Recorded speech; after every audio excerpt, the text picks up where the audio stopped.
Noong unang mga siglo ng Kristyanismo, iisa lamang ang malaking pagdiriwang ng kapanganakan at pagpapakita ni Jesus sa mundo na tinatawag na Theophany o Epiphany, at ito ay ginaganap tuwing ika-6 ng Enero. Ang sinaunang tradisyong ito ang pinanatili ng Armenia na siyang unang bansa sa mundo na tumanggap ng Kristyanismo bilang opisyal na relihiyon noong 301 AD.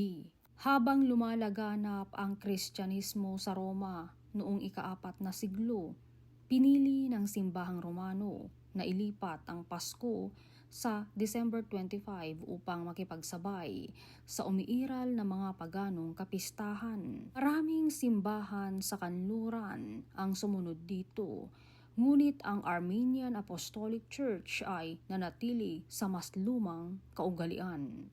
Kaya hanggang ngayon, pinagdiriwang ng Armenia ang kapanganakan ni Jesus kasabay ng kanyang bautismo at pagpapahayag bilang anak ng Diyos tuwing ika-6 ng Enero. Isa itong buhay na alaala ng pinakamaagang tradisyon ng Kristyanismo. Hindi pagbabago, kundi pagpapanatili ng orihinal na pananampalataya na patuloy na ipinapasa at ipinagdiriwang ng bawat henerasyon ng mga Armenian.